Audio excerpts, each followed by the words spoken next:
I just start off then by saying hello and welcome to everybody that's come along to today's event. We are absolutely shocked that we managed to get a sold out event of 500 people. It's really quite flabbergasting. I think that's mostly down to the fact that Claire just tweeted for her life for about 14 hours. It's quite remarkable. I was looking at it going, good God, it's like a marathoner. But it's really great to have everybody here.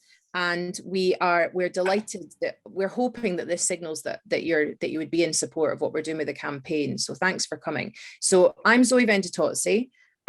Claire, would you like to introduce yourself? Hi, I'm Claire Mitchell QC. I am advocate. I work in criminal law, and I started off the campaign on International Women's Day last year.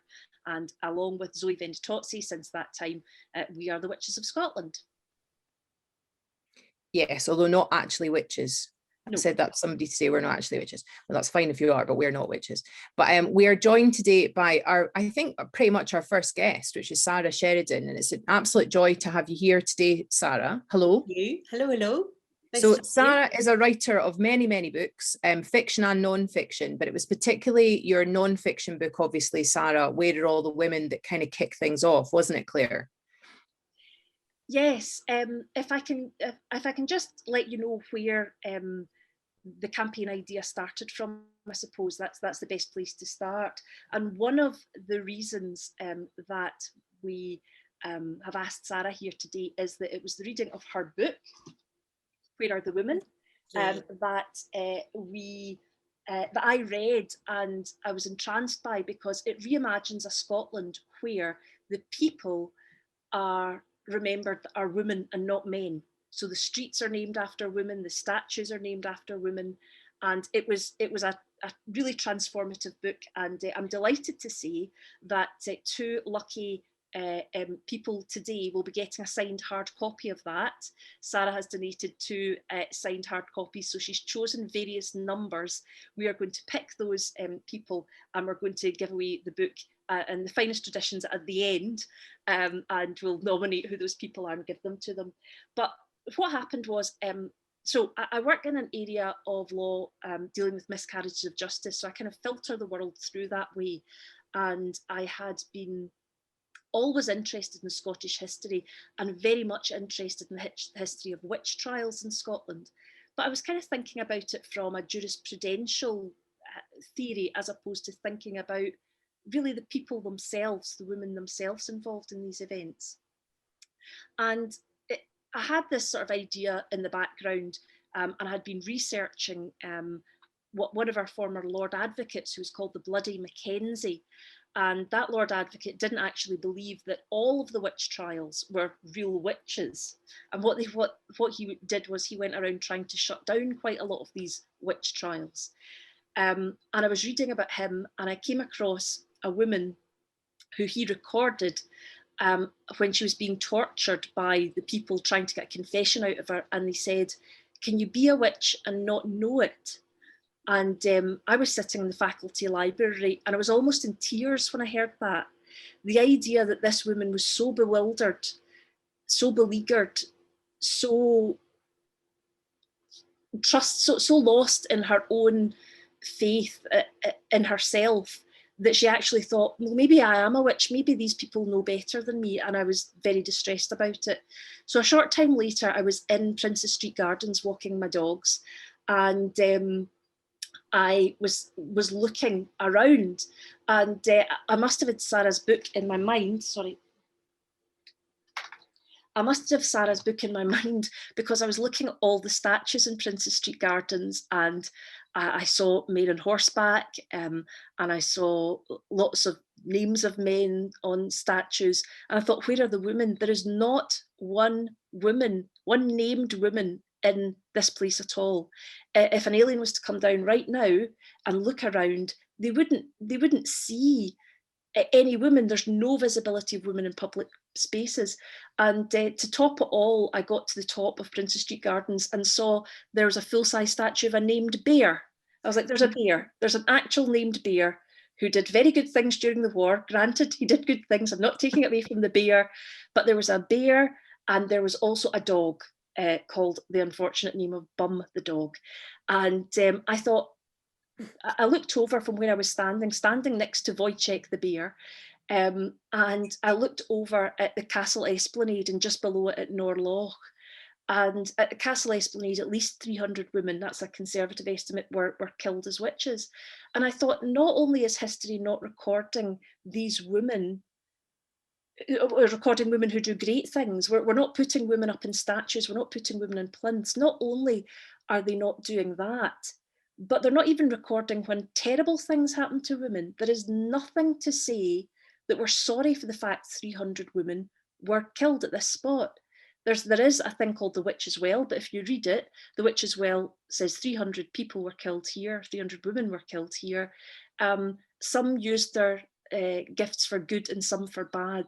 So it's not an acknowledgement, nothing at all. So at that, I stomped home and I wrote down the Witches of Scotland and said, I want a pardon for these women.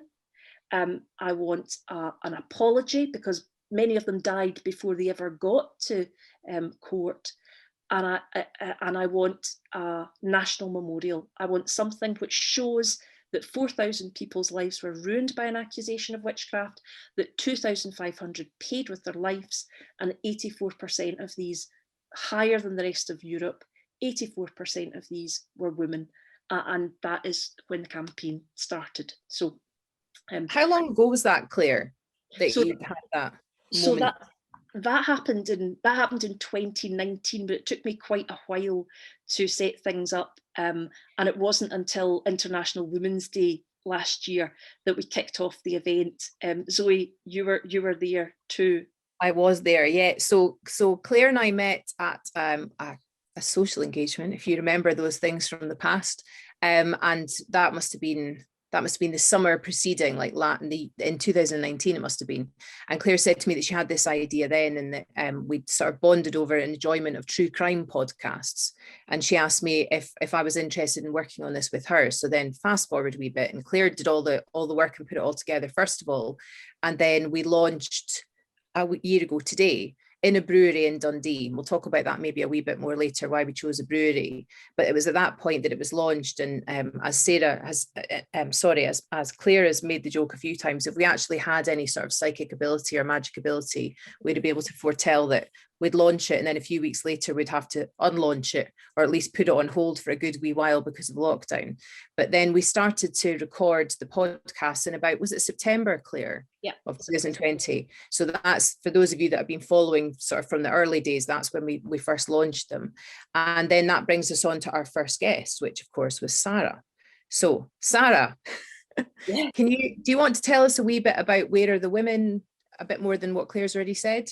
Not really. I think you've summed it up pretty well, actually. I mean, I got the opportunity to do this, and Where Are the Women is based on a project by a feminist called Rebecca Solnit, who in the New Yorker magazine remapped the New York subway according to women's history. And that's really where I got the idea, and had been knocking about some historic environment Scotland properties, because I'd been part of a short story book that had been commissioned by Historic Environment Scotland, and so was talking to the publisher, giving him a hard time, saying, well, you don't have enough women, because I've always been writing about women. You haven't got enough women in women's history in these properties. And he said, what do you want to do? And we discussed this project that he had seen as well, and basically got super ambitious and decided to do the whole country. And I think this must have, this was beginning of 2018, finished it at the end of 2018, came out in 2019, and then met Claire about 6 months later, maybe 7 months later, something like that. And you'd already read it, which is always amazing. And so we could have this chat about, the witches monuments that do exist, because there are a few witches monuments around Scotland, but they're pretty haphazard in different places. And it's not all the witches, it's only a witch from a particular place or one particular story. Yeah, so, and I mean, the witches, for me, I was also running at that time a perfume company called Reek, and we had a perfume that memorialized the witches. So I'd kind of been memorializing witches myself, which the idea was you would be able to spray on this perfume and you would become a memorial. I love that idea. Yeah, it's a great idea. So we did that for about 4 years. I did that. We had a Jacobite perfume, and we had a witch's perfume, and we were about to do a pirate's perfume, pirate queen's perfume, because we have some amazing female pirates as well. Yeah, Brexit kind of happened and various other things happened, and we decided we weren't going to do that anymore. So, Sarah, can you tell us about why you wrote the book? I think it's a great story of your realization of Where Are the Women. Can you tell us about how that came about? I mean, it'd been a very long time because I had been working in women's history and spending a lot of time in the archive. I'm basically a great big SWAT, and I'm not an academic historian. I'm a novelist. I make stuff up. So for me, I kept finding these little tantalizing glimpses into women's lives mostly from the late Georgian, early Victorian era. That's the era that I had mostly up until that point written about. And I would just get pulled into their stories and think, why is so much missing? And then in 2016, there were various studies done, including one by a TV historian called Bethany Hughes, who you might have seen, who specializes in the classical era. But she was asked by Historic England to do a study of resources, historical resources. And she came up with this figure that only 0.5% of our historical resources are female. And when I saw that, I thought, yeah, that really chimes with not only artifact stores that I've been in, but also archives. And it's just not good enough. And so what would it be like if we did memorialize women? And this sort of very confrontational idea really of imagining it before it happens, because if you can't imagine it, you can't do it. And so the idea was that we would hold a glass. Actually, the book was, my hope was that it would hold a glass up to the way that our built environment and our rural landscape is memorialized, which is all the men and very, very few of the women. And though, as you say, we do have some female statues in Edinburgh. We have 3, I think, or 4 in central Edinburgh. They're all royal. We have 3 Marys and 1 Victoria, I think, in central Edinburgh. You know, we get this feel that, you know, you just don't, you don't see women achieving stuff exactly what you said. And I thought about, I suppose, the difference that would have made to me as a kid, as a young woman, and the difference that I want to make for my daughter, my goddaughters, my nieces, and actually the boys as well, because the view of history that we have is really skewed. What we see in sort of traditional history isn't what really happened. If you go back into the archive and you look at all different kinds of eras, women were achieving things and they were doing so in an integrated way with the men. It's just that we don't record it in the same way. And we don't hold that record. So every time somebody does something, it has to be the first. And so there was this record of women's achievement, but then also a record to some degree of victimhood. We have a lot of monuments all over Europe, all over everywhere, to male victimhood, to war heroes, we call them. Mm. And we don't memorialize women in that way. And so groups of women like the witches, or the women who were raped after the 45 uprising in Scotland, you know, we have quite a few of those groups of female victims, if you like, which, as you say, there's just nothing to them, and it seemed wrong to me. It just seemed wrong. So and once you started to imagine it, you become very radicalized. I was always an equality activist. I was always a feminist. By the time I'd finished writing this book, I was absolutely raging. Because you realize as you walk down the street, actually, that is another man, and that's another man, and that bench is a man as well. And you end up sort of muttering to yourself as you walk down George Street in Edinburgh, this is totally ridiculous. What is going on? And not another statue of David Livingstone and John Knox. You know, I've just kind of had enough of it. So yeah, that's kind of where the book came from for me. That was a point that I wanted to bring up that Claire and I talked about, which is obviously we're in the month of International Women's History Month, and tomorrow's International Women's Day, which is why we've organised this today to tie in with that. Why, to answer some of the questions that we've had occasionally, particularly through Twitter, why is there any relevance to looking at these women of the past? Why can we not just move on? It's in the past. Who cares? You know, it's happened. What's the point of this? What would you say to that? My answer would be, it's very difficult to go where you want to go without understanding where you came from. And our general understanding of history and the way that it's taught right throughout our education system and even handed down within families is not really an accurate representation of what was going on. So we're not really getting to the grips with where we come from. And if we don't know where we come from, how can we understand where we go? And I spent quite a bit of time in the last 10 years on and off in Germany. And it's really interesting because they process history in Germany in a completely different way, particularly their 20th century history. So you have the Cold War, but you also have the sort of the fascist era. And they're very good at looking their history in the eye. And we don't do that in Scotland nor in the UK, and actually in lots of other places in Europe. And the Witches is sort of certainly part of that for us here in Scotland. And I think it chimes, the Witches particularly chime with people, because I think that idea of not being able to escape, not being able to get away is very traumatic. And it's something that many women seem to identify with. And that may be because in some senses, some of that witchy behavior, some of that women being run down and not being able to escape and being accused of things still goes on online. It still goes on. We live in a very patriarchal culture. You only have to look at the newspapers really any day of the week, and you will see stories that sort of chime with the witches. So I think the reason the witches chime with so many people is that it is really something that happened in our history. It is over, it is past, but some of that culture still exists for us. And were you yourself taught anything at school about the Scottish witches? Because this is something that Claire and I have talked about with various people on the podcast. I don't think so. I mean, I remember doing O grade history and higher history because I'm that old that those were the exams. And we did William Pitt, and we did a little bit about, I mean, we really didn't do anything much about women at all. And if we did anything about women, it was royal women. So a little bit about Queen Anne or whatever, but that, you know, that was kind of it. So no, I didn't at all. And actually going into it wasn't the archive where I first realized that I was missing a whole bit of history. It was in the artifact stores. So I have a strong sort of background in artifacts. My father was an antiques dealer, and when you're writing a novel, you write, you know, to bring that past to life, you need to be quite experiential. So I would go in and try on a bodice. I would try and ride side saddle.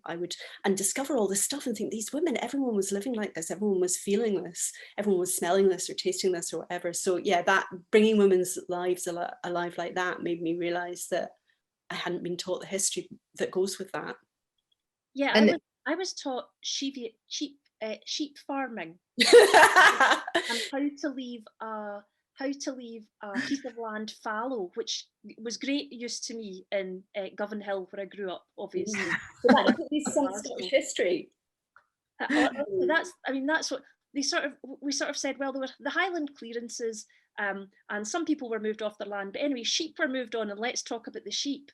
And I'm so angry that I've been disconnected with my history. And after a while, of course, when you become an adult, it's your own fault for not going back and looking at these sorts of things. But we do laugh. But the question is, why don't we know about it? I mean, it's International Women's History Month. Sorry, I'm mixing up my days. It's International Women's Day tomorrow, but it's Women's History Month. And all throughout Scotland, people are confounded and amazed when they find out that so many women were killed as witches. I mean, I had no notion at all of really what happened until we started doing the podcast, and we started to get on different experts in different fields who were saying, well, this is how that worked. You know, for example, we had Julia Campanelli on, who's seen, I think, as one of like the absolute foremost historians about the witch trials, amongst other things, but he really knows about the witch trials. That was fascinating to me because I knew nothing at all. Now I'm from Fife, and there was a lot of issues with witch trials in Fife, a lot of witches or accused witches, and I knew nothing about it at all, really nothing. So that to me has been really fascinating, but also because there are some things that we have as myth in our culture about the witches that it's been good to know, actually, well, that's not really true, but that part is true. So like things about in Scotland, I'm talking about things about, you know, witches being ducked in water and that sort of thing, and how the witches were killed. And we've got this idea that they were burned at the stake. So to discover that they were actually strangled, which we've had slightly different versions on that. So I've had one historian being in touch saying that that meant garroted, and another historian being in touch this week saying that that just meant hanged. So learning, you know, as gruesome as that is, to learn the sort of the nuts and bolts of how those things happened. And then the bodies were burned so that not only had they been executed, but they were just absolutely removed, that these women and men were just absolutely done away with. Has been absolutely shocking and fascinating. You've got to be honest, you know, it's really interesting. The stories are really interesting, but to not have known that at all is quite shocking to me. I think there's something about how we are taught history around, you know, you are taught an era, so you might get taught about 20 years or 30 years or 50 years of history. And I think certainly when I started to write Where Are the Women, it was the first time I'd looked at things overall, because the book runs from women who are folk myths, you know, the Cailleach, the Hag of Spring, right up to, they had to be dead. Historic Environment's rule was anyone you write about has to be dead. But there were women who died, you know, shortly before I was writing the book. So 20th century women, really. And seeing the connections. And I think with the witches, something that certainly has struck me, and that I've learned actually from the podcast, the listening from the podcast, it's not a fact, it's an extrapolation, that this didn't just affect the women who were killed or their families who were alive then, that this is something that has stayed with us. And you know about your grandmother, even if your grandmother died before you were born, and you're told that story. And so for women to be told that story about their grandmothers or their great aunt or somebody in the village or somebody in the town, must have a kind of an effect, a sort of post-traumatic effect of, if you are a woman and you are accused, you don't necessarily get away with it, because most of them didn't. That you can be victimized in that way. And I think, very much in the way the Irish famine is still alive in Irish culture, I think that the witches are very much still alive to some degree in Scottish culture. And given that, it's really quite extraordinary that within the broad sweep of our history, there are so many women who tried to stand up for their rights. So we have amazing women campaigning for education, women's tertiary education, for suffragettes, for the suffrage. And these are a couple of hundred years after the witches, but they come from that tradition. They know those stories. So I think that's really interesting. I think that's a really interesting point about the trauma. As a teacher, I can see sort of the impact sometimes, sadly, of generational trauma. And I just don't think that there can possibly be, that we've escaped scot-free, as it were, from that terrible thing that happened going down from each generation, and Claire and I have discovered through talking to different people and through research that, that people were often, if they weren't executed, if they got away with it, that they might have been banished, so they actually had to move completely somewhere else. There was one woman we read about who was branded. So she's branded on the face so that she would just always be known as this person that had been accused of witchcraft, not found guilty of it, or it was a lesser version of it. But that would mean that would then carry on the shame of their children or extra family, and would just keep carrying down. So I think it's fascinating from that point of view as well. That's sort of part of our reasoning here, is that we need to make peace with the past to an extent. And though, of course, we alive people didn't cause it, obviously, that's not the point of it, but the point is that we see this was a bad thing that happened, and we want to make sure that we recognize that so that we can move forward. Yeah, I also think there's so much that we really have to think about. And sorry, people keep coming up, people, who is Claire? I am Claire. It says Madison on my name. That's my name as well. I'm Madison Claire Mitchell. So hi everyone. Some people call me Madge, Maggie. But it's my name is Claire too. So but I think that's really, really important to think about Scotland as a whole, because some things that I thought about, or we were taught about by Julian Goodyear when he spoke to us, was Scotland at the time this happened only had about 1 million people in it. So for 4,000 people to be accused of witchcraft, and that is a conservative estimate as the people that we know, there were many, many people who were accused of witchcraft that will never have been recorded, unfortunately, and extrajudicial killings of usually women that were killed because of witchcraft. So if there was only 1 million people in Scotland, and Professor Goodyear said that in order to have one case of a woman being found guilty as a witch, there needed to be an infrastructure of about 100 people, from the judges to the inspectors to the church elders to the people that built the pyres to the people that held them in custody. There is no one that wouldn't have known about a witchcraft trial in Scotland at that time, or not known someone, or had someone in their family.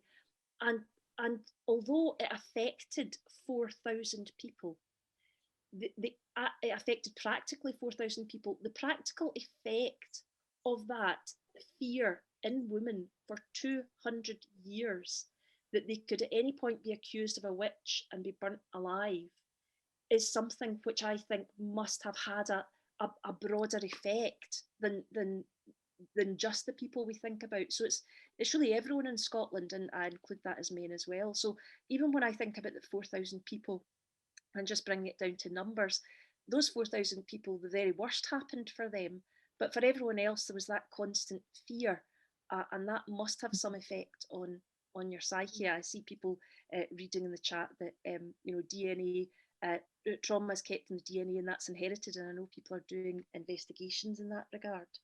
But yeah, I think that's and that's important. I think one of the other things that's important, and particularly with an emphasis on International Women's Day, what we've got to remember is that the reason that women were targeted, and again it's the experts that have told us this, was that women were seen as weaker morally, intellectually.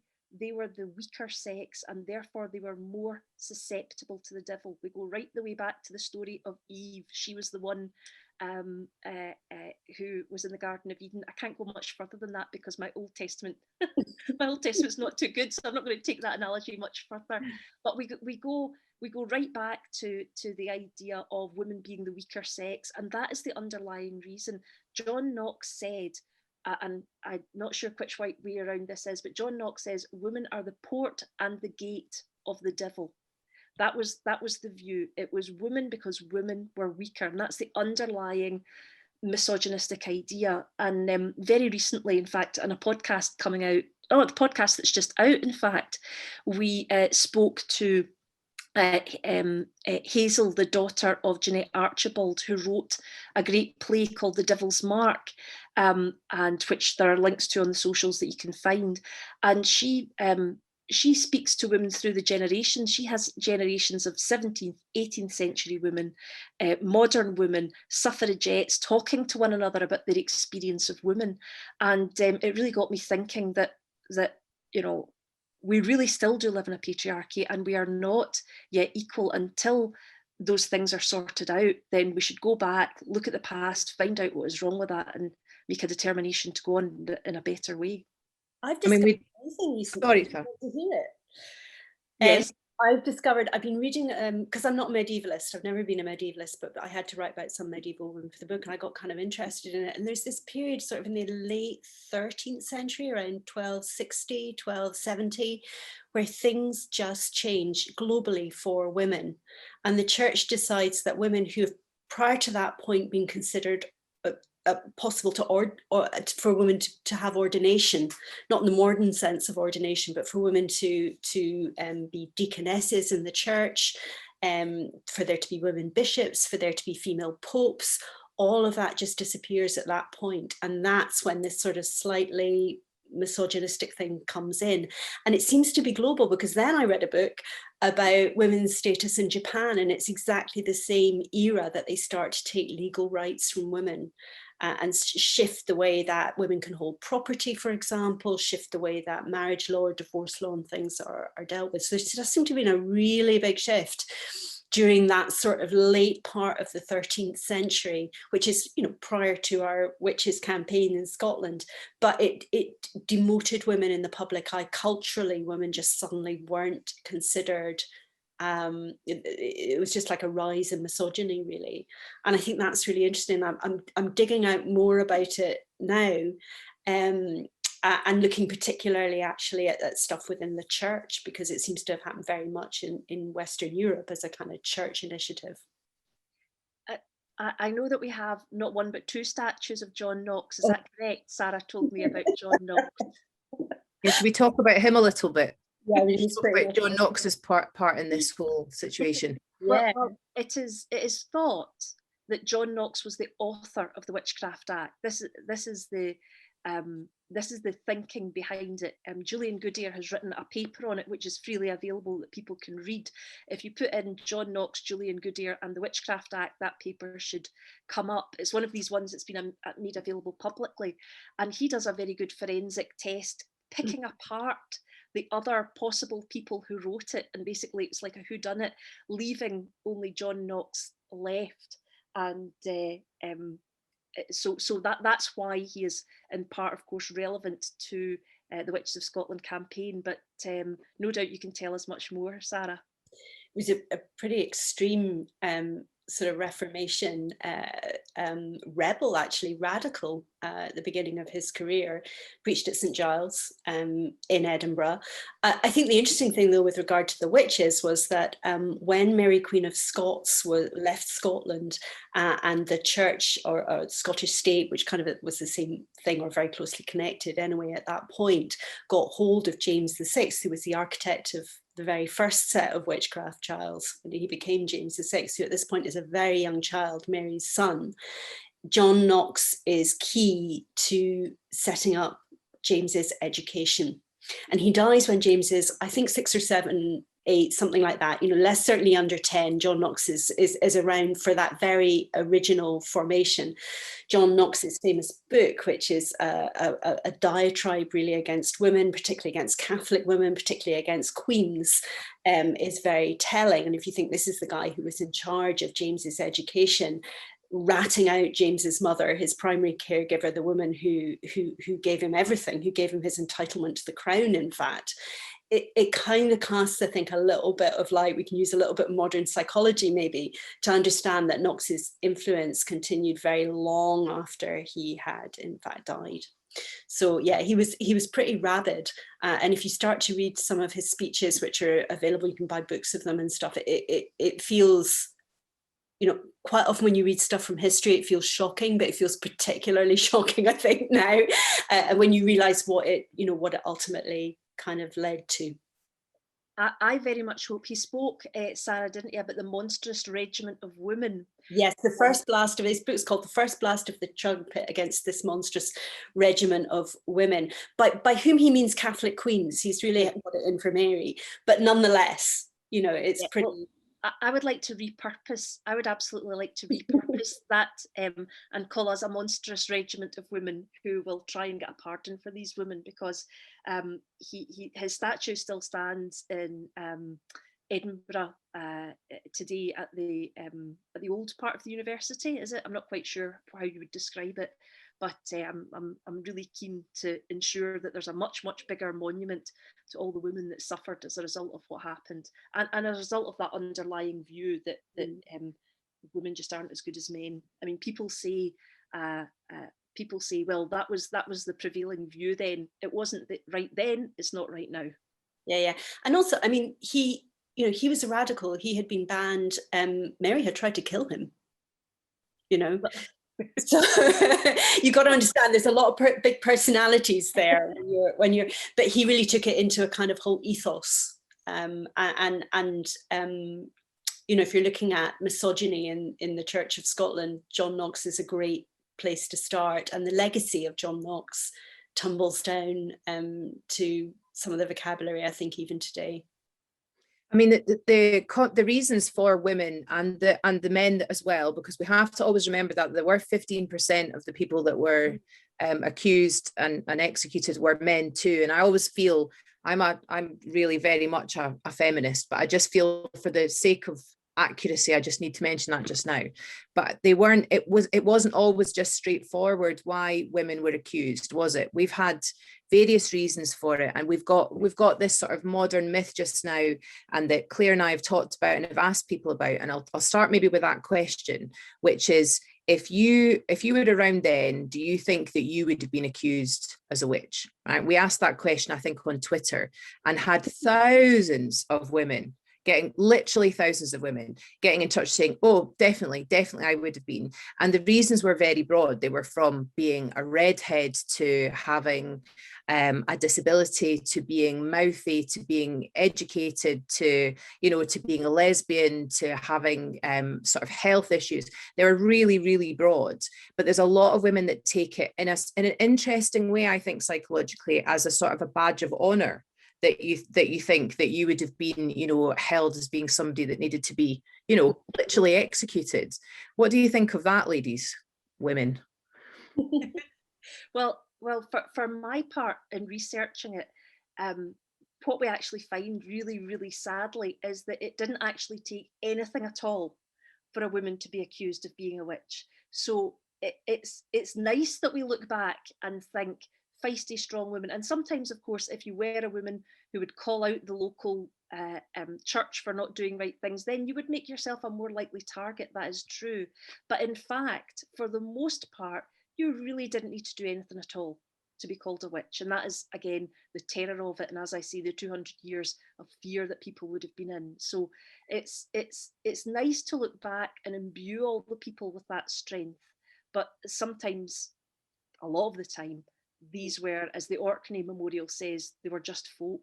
Yeah, and I think that's something that's really important to us during the campaign, is that we each week, if you've not listened to the podcast, we name 3 witches or groups of witches and have their names and have as much as we've got of their story from the different research tools that we've got. And we think it's really important because we need to think of them as people, as just ordinary people that were just going about their lives, whatever those lives might have been, and that sort of sometimes out of nowhere they were accused and then went through this horrible experience. So to us, it's really, really important that we humanize as far as we can, because the records inevitably are kind of scant in some places. Like one week we did some witches and they were referred to, I think, Claire, as sundry witches. And that's all the information about them. Sundry witches. Or was it sundry witches or women, Claire? No, it was sundry witches, that's right. Yeah. Witches, I mean, it's not even a number, it's just absolutely crazy that. So it's very important to us that we humanize them. And some of the different reasons that we've read, we've come across, or the experts have told us about for them being accused could range from people wanting to get their land. So it was to get what they had. So we had a story recently where it was a son-in-law accused his mother-in-law of being a witch so that he could get her land, which is a neat trick, I think, if you can pull that one off. But there was lots of other things. There's famous stories about people that had limb differences, what we'd call now limb differences, or people like, for example, Lilias Adey in Fife, who we've talked about quite extensively because there's good records for that. So we know quite a lot about the story. She seemed to be accused because she was just a bit different and maybe a bit odd. She was very tall. There's speculation that she was sort of 6 foot tall because they had some of her bones that they could measure. And she was just a little bit of an outsider, so it could be just really quite mild. And of course, Claire, if we talk from a legal point of view, what sort of evidence was needed for a conviction? Evidence that was needed was statements taken from people. That just meant that someone would go around and take statements. I've seen statements of people saying that they were out late at night. That was one of the reasons. That they were near a place where a fire had later taken place. One which particularly upset me, they were seen talking to their cat, someone who talks to their pets all the time. Very, very minor things. Importantly, of course, during this period of time, women were not allowed to be witnesses in their own right. So I actually have a record of which is found in a book by Larner, who publishes this, which is the then most senior lawyer in Scotland going into court and saying, except in exceptional cases, women of course can't be witnesses in their own right. So they were arguing that they couldn't be witnesses. So you'd be a woman watching this happening to you, yet have no voice in yourself in the criminal justice system. So that was really what the trial process was like. And you were, of course, judged as you would have been simply by a number of men. The largest number of people we've seen for being commissioners or investigators was 23 people investigating the one woman for witchcraft and repeatedly interviewing her. I think as well, it's not always like there is this sense where we tend to think that there are people who are a bit different or a bit of an outsider.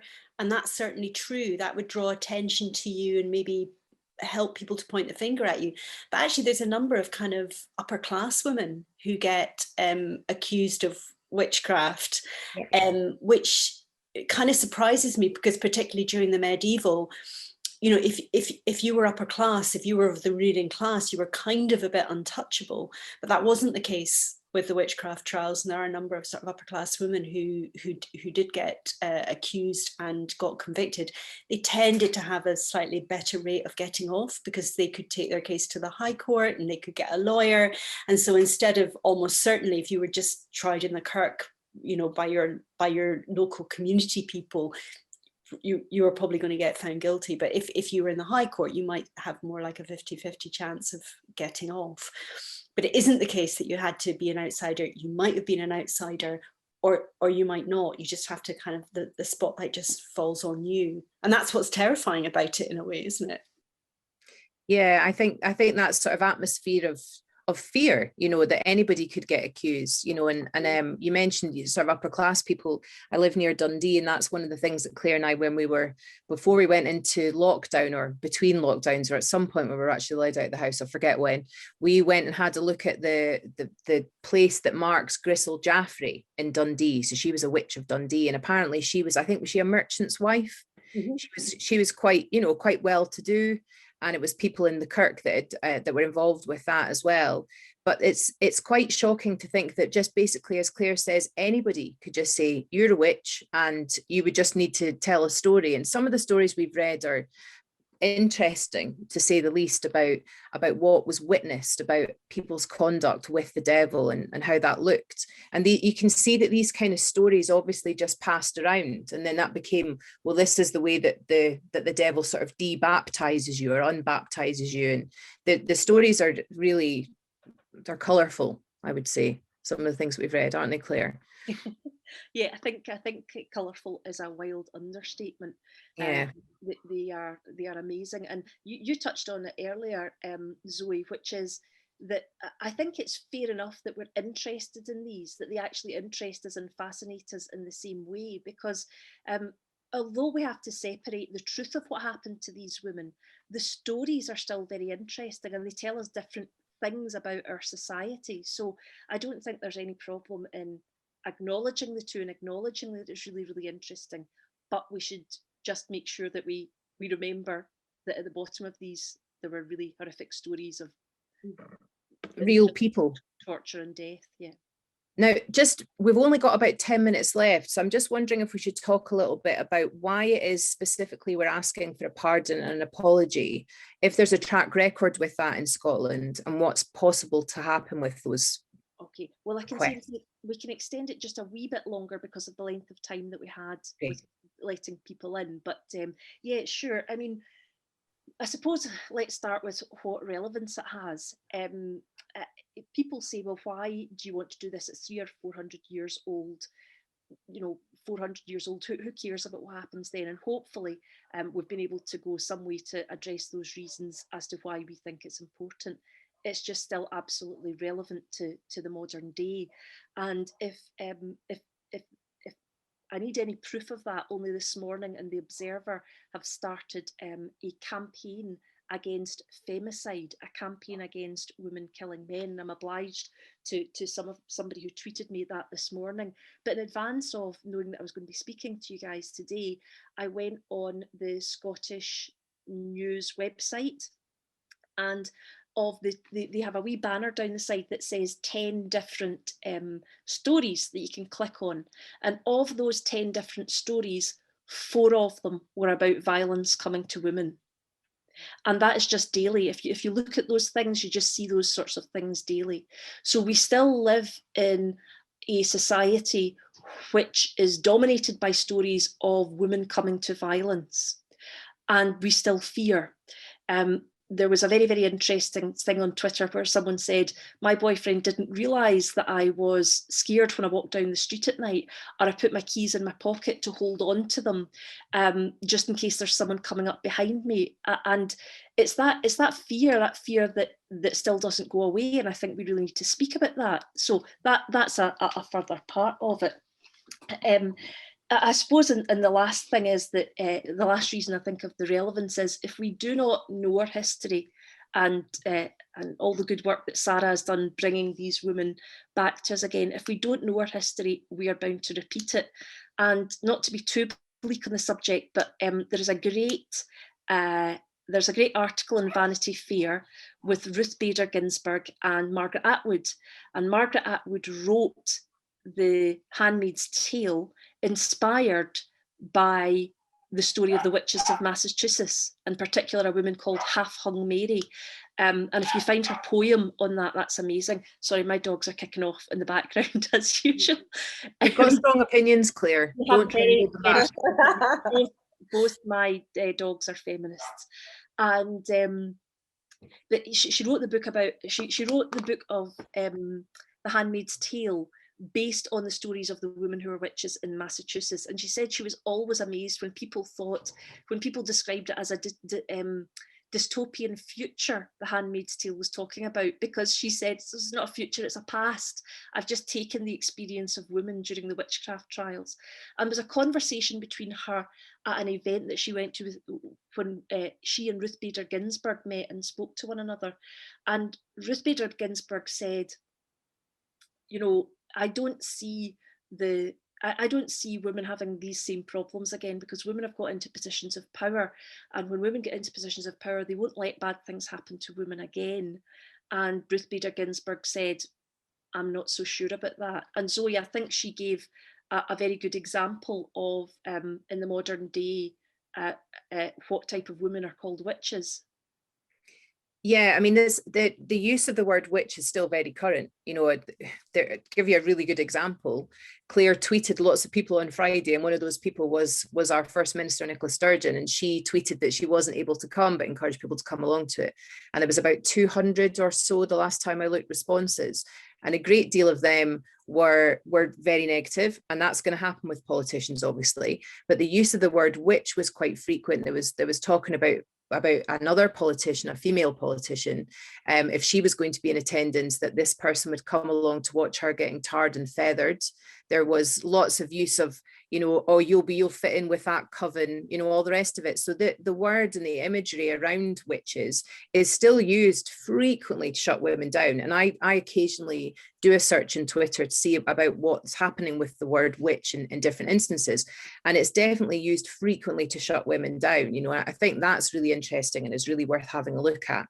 I think we're going through a kind of a strange time just now with the way that some women have relationships with each other on social media. I think there's a lot of an issue about why women have to often be anonymous on social media. You know, there are lots of things that we need to be really upfront and talk about in a grown-up and sensible way. So I think that this issue about, you know, people falling on other people, we need to talk about that and be quite kind of upfront about it. So I think that's partly why it's relevant as well just now. Another thing that's interesting is people send us articles a lot. And one of the articles somebody sent me recently was, I think, from Scientific American, and it was about a community, I believe, in India. And what I'll do is I'll find this and we'll put it up so people can read the article for themselves and put it on our socials. And it was about how the use of accusing somebody of being a witch is still used effectively in some countries to get people's land or to take away their agency. And then there's women that are then again dispossessed and disempowered, and that's because this word is being used because it's still got this, you know, frightening connotation. So I think it's really important in Scotland that we recognise that and say, you know, this is not the way for us to treat each other as civilized, modern people, you know. So tell us, Zoe, what is it the Witches of Scotland want? We want an apology, we want a pardon, and we want a national monument, a memorial to the people that were accused and executed as witches. And a few people have said, a few people have asked us about a pardon and said, but doesn't a pardon mean that you're accepting that they were guilty? Yeah, can you explain the legal position on that, please? Yeah, well, insofar as I can. When I looked into what I could try to do for women, we cannot appeal their convictions anymore. There are no people that have what's described as legitimate interest in this, although I of course believe we do all have a legitimate interest, but not as the law would see it. And in any event, we can't just try and appeal one conviction at a time. It would just never work. It would never ever happen. We could never ever get it to court. But what we can do is we ask for a pardon. And one of the things, again, in the background that I was thinking about when I saw the pardon for men that were convicted of homosexual offences, and much more recently minors, was the wording of what the Scottish Parliament said. And the wording was in fact put in our petition, but it was taken out because the tyranny of the word count meant that we couldn't have it all in to show you. But the wording of the wording of the pardon in respect of homosexual men made it clear that what these people had done was something that should not have been a crime, and they were not pardoning them. They were not pardoning them because they'd committed a crime, but what they were saying was it should never have been a crime, and that's why they were granting the pardon. And the wording and phraseology that was applicable to homosexual offences can simply be transferred and lifted onto the people that were accused of witchcraft. Also, more recently, minors are being granted a pardon for the involvement in protests in the 1980s, and the pardon is being made collectively and posthumously for those that are no longer with us. And that's what we want at Witches of Scotland. We want a pardon for those that were convicted.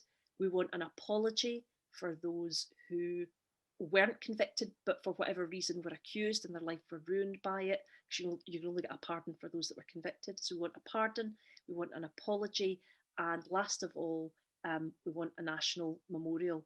And I think we've already had lots of chats. People are really, really interested in national memorials and what would a national memorial look like. And one of the most inspired, I think, ideas so far was the one that I read about in your book, Sarah. So I created, I think in Perthshire, a witches trail, which you can follow down to a real burnt out church, a wrecked church, which is owned by Historic Environment Scotland. It's part of their property portfolio, so it's doable. And this church inside has, it's a smell monument, because I'm a smelly feminist, that's what it is.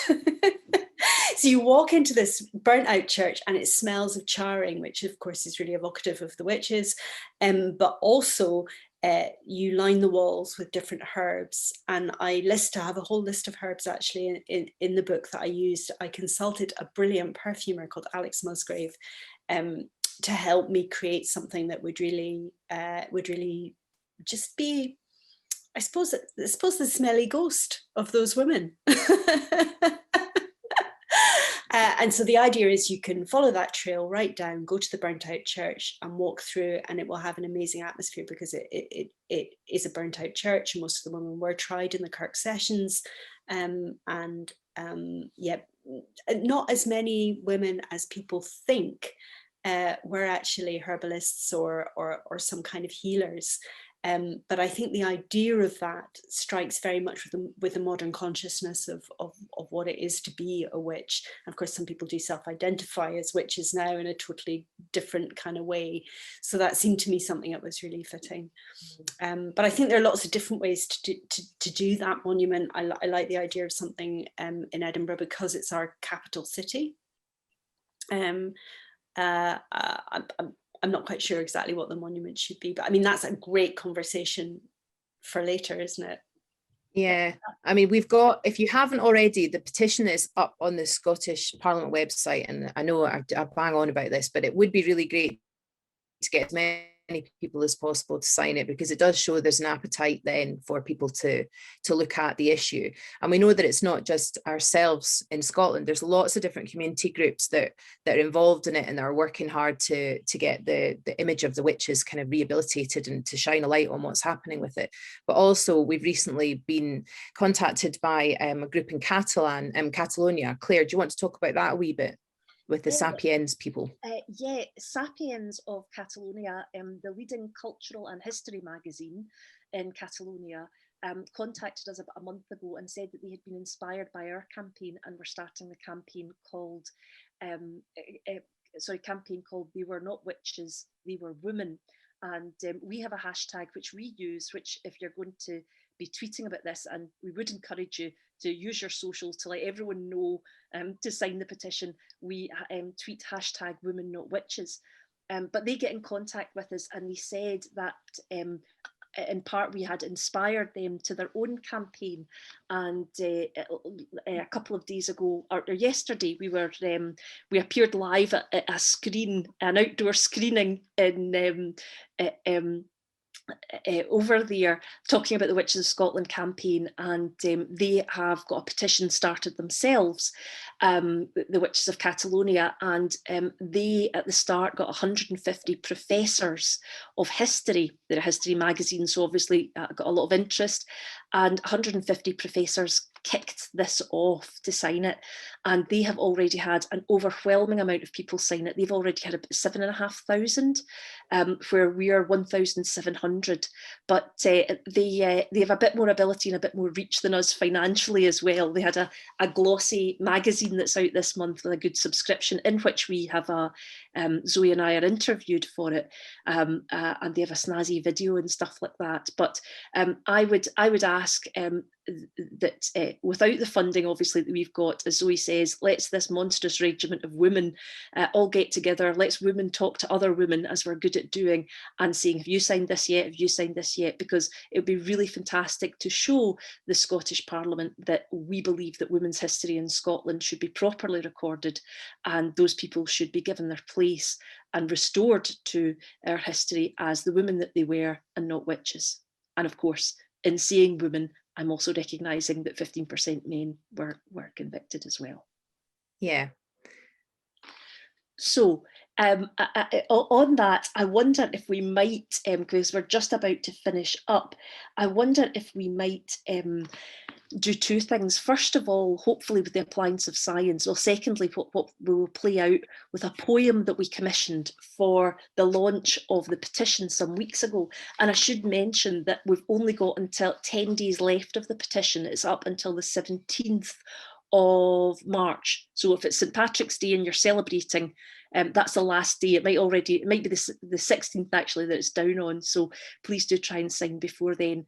But we're going to play out shortly with a poem by Lenny Soros online, a young poet who herself has come in for a lot of social media pylon and criticism for no other reason than teaching people a Scottish word of the day. And she has had so much abuse for no reason at all. But if you don't know her already, follow her. She's got some great poems. But just before we do that, two things. First of all, I will explain who has won Sara Sheridan's book, the winners of that. And secondly, we will hear briefly from Julia Campanelli, who will tell us a wee bit about what's happening with her and the event that's on tomorrow, which is not sold out. So it's another opportunity to hear from groups, this time in particular the Paisley group, about what they are doing. But I just want to say to Evelyn Hardy and Catherine Barrington, you are the winners of this fantastic hardback copy, Where Are the Women, signed. And please do get in contact with us in the chat just now or by emailing us afterwards and letting us know your address, and we will send those out to you. And Catherine saying, wow, thank you. Catherine, I'm wondering if you live, and Evelyn too, fantastic. I'm glad we've contacted both people. So that's great. Just get in contact with us either by direct message or by emailing us or some such on the socials, and we will get your address and have those sent out to you. I wonder, Julia, would you be available to have a word with us? Julia is a actor, a writer, a producer, a director, and she has written a script which she will tell you about briefly, and she's actually going to be performing some of that script tomorrow. I cannot keep up with the number of awards it has won, and we are really, really keen to see her. Julia, are you here? Can you speak to us? am, Claire. Thank you for having me on, and congratulations on your 1-year anniversary of the launch of your campaign. I think it's wonderful what you're doing. Claire and I met, and Zoe, we met online. We have a common cause in the exoneration of people accused of witchcraft. As she said, I'm in the film industry and I live in New York, and I became acquainted with the Paisley Witches. The name of my screenplay is The Paisley Witch Trial. And if any of you are from Paisley, you know them very well. I became acquainted with them when I was doing a performance off Broadway called Sleep No More, and Sleep No More incorporates some of the Paisley Witches in the show. So when I was reading about them, I was very fascinated, not only by their story, but that I had never heard of them before, because it's a truly remarkable story. And I attributed that to the fact that they were women, and women's stories rarely get told, especially in history. And so I decided to write a screenplay about it. I thought it would make a very compelling film. And as Claire said, it has won quite a lot of awards. And I reached out to an organization in Paisley called the Renfrewshire Witch Hunt Trust online, and I became friends with them, and they helped me with a lot of research and pointed me in directions who I should talk to in terms of libraries and institutions. And in my research, I discovered there was a connection between the persecution of these women and men, but also the persecution of Blacks in the way of the transatlantic slave trade, that there is an actual connection there with the Paisley Witches. So what I thought was going to be a story about the historical persecution of women through witch trials actually became a much bigger story about the intersectionality of gender, racial, and socioeconomic inequalities. And that is the message that I'm hoping to accomplish by telling the story. So I just would like to say the names of the Paisley Witches. There were 8 people who were accused and tried of witchcraft. They were Margaret Lang, Catherine Campbell, Agnes Naismith, Margaret Fulton, John Lindsay at Barlock, John Reed, John Lindsay and James Lindsay, who were brothers. And 7 of them were garroted and burned at the stake. John Reed hung himself in his cell before he could be executed. And let's see, so I made a trip to Scotland to further my research, and I met the ladies who run the Renfrewshire Witch Hunt Trust, and we've become great friends. And I was planning another trip to Scotland in 2020, but of course the pandemic happened and everything shut down. So I'm hoping to make it back there in this year, once everything opens up again, and do some more research on this. So yes, I think one thing, it's important to tell the story of the witches and all of the people that were accused and executed for witchcraft. If you think about it, over 2,700 people were executed for witchcraft in Scotland. That's almost the same number of people who died in the Twin Towers on 9/11. And not only is there a memorial, but there's a museum dedicated to those people that were lost that day. But that was just in one day. So when you have that many people killed over 200 years, you know, it's important to remember them, because unless we're willing to tell all of our shared histories, then we as a society cannot advance. I mean, it's always going to be holding us back. So it is important to say the names, to say what happened to these people was wrong and what they did was not criminal, and for that they should be exonerated. And that is one goal that I have. I hope that this film, when it's made, will start a conversation about that, about all of our shared histories, so that we can look back and say, yes, this was wrong, and we owe them an apology and a memorial. And I think a museum would be wonderful. Yeah, that'd be very interesting. All of these witches, the stories of all of these people, over 4,000 people, to put it all in one place that people can go and see the volume of the miscarriage of justice would be very powerful. Yeah, thanks so much, Julia. We really appreciate you joining us today to tell us about tomorrow, that. Julia. will Yes, see I am tomorrow. I'm not reading any. It was too short notice to put a reading together, but I'm possibly going to be having that on the anniversary of the Paisley Witch execution, which is in June 10th. Great. Well, thanks everybody for joining us today. Sara Sheridan, thank you so much for coming and for giving us the books to give out as our prizes. It's very exciting. Claire, thanks as ever for your presence. Thank you as ever for your presence, Zoe. And are we now going to go to, have we got a video? Yeah, what I would just like to say, first of all, Sara, I would just like to say thank you so much for giving up your time. You're so generous with us. It's always lovely to chat to you guys. Oh, you're so generous with your time, and also the books. Those will be winging their way off. Everybody, I would say, get this book. Do you know, it's a fantastic book for, you don't need to start at the beginning and go through to the end. You can just pick it up and open at any page. One of my favourite bits are Sarah's Museums of Misogyny, which she puts at different points. It's a brilliant book, and I was saying this to people long before I'd actually met Sara for the first time, and then I met Sara and she's even more brilliant than the book. But I would also like to say a huge thank you to Julia for coming along and speaking to us today.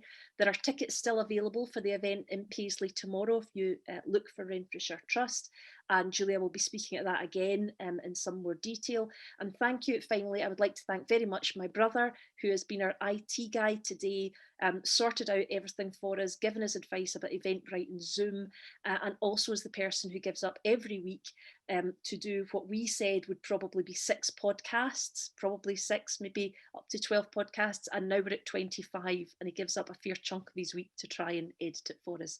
So I'd like to thank David Mitchell, thank you very much as well. And now we have an absolute treat for you just to end this, which is hopefully by the power of the internet, we're now going to play you the beautiful poem by Lenny Soros, which is called In Memoriam. In Memoriam. They tried to attack your spirit hen, destroy that which they couldn't control. So you spoke, and the world didn't listen hen. Smoothed the smedum that burned in your soul. Your deed, but never gone hen. There's them that still carry your name. There's them that mind criminals biding in courts, heeds that should hang heavy with shame. Old Nick didn't ken ye for Eve hen. You had but your ain eyes to see. The wrang was nae yours, the guilt was misplaced, your innocence plain as can be.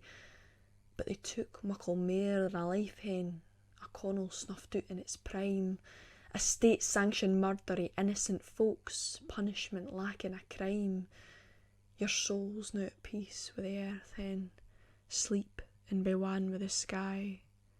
We'll screeve your name in books they cannae burn, write a legacy never to die. But we will nae just beg your pardon hen, those days have lang ceased to exist. We knew demand justice for all those like you, lang gone, but eternally missed.